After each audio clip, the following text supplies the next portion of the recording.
ఇలా రేవంత్ రెడ్డి గారు ఎందుకై నీకు నిరుపేద వర్గాల మీద కక్ష అని చెప్పంటూ నేను రేవంత్ రెడ్డి గారికి ఎందుకు ఈ నిరుపేద వర్గాల మీద కక్ష అని చెప్పంటూ నేను వాళ్ళకి రాజ్యాంగం కల్పించిన హక్కు కాదా ఇది? రాజ్యాంగ నిబంధనలు పాటించడం నీ బాధ్యత కాదా? రాజ్యాంగ నిబంధనల్లో వీళ్ళ విద్య వైద్యం ఈ రెండు కూడా ఏదైతున్నదో ప్రాథమిక హక్కులుగా చేర్చారు.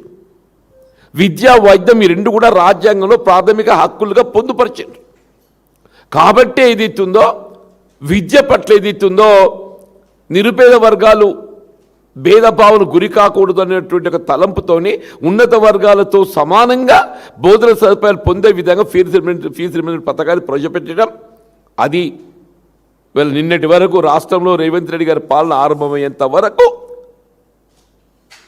ఇవాళ పూర్తి స్థాయిలో ఏదైతుందో అది అమలుకు నోచుకున్నదని చెప్పట్టు.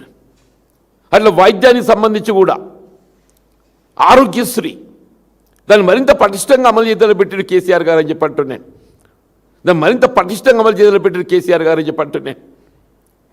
ఇలా తెలంగాణ రాష్ట్రం ఏర్పడ్డ నాడు ఏదైతుందో 10 జిల్లాలతో ఉన్నటువంటి ఒక తెలంగాణ రాష్ట్రాన్ని 23 జిల్లాలు అదనంగా ఏర్పాటు చేసి అంటే 23 + 10 33 జిల్లాలు ఏర్పాటు చేయడంతో ఏదైతుందో 33 జిల్లాలలో ఇవాళ వైద్య విద్యా కళాశాలలు 33 జిల్లాలలో వైద్య విద్యా కళాశాలలు ఈ వైద్య విద్యా కళాశాలలు ఏర్పాటు చేయడంతో ఏదైతుందో ఈ 33 జిల్లా కేంద్రాలలో సూపర్ స్పెషాలిటీ వైద్య విభాగాలు ఏర్పాటు చేయగలిగే అవకాశం, సూపర్ స్పెషాలిటీ వైద్య సేవలు ఏర్పాటు చేయగలిగే అవకాశం పొందడంతో ఎక్కడికక్కడ వైద్య సేవలు ఏదైతుందో నిరుపేద వర్గాలు ఉచితంగా వైద్య సేవలు పొందేటువంటి యొక్క మార్గాన్ని వీళ్ళ కేసీఆర్ గారు ఏదైతుందో మరి ఏర్పాటు చేయడం జరిగిందని చెప్పట్టును.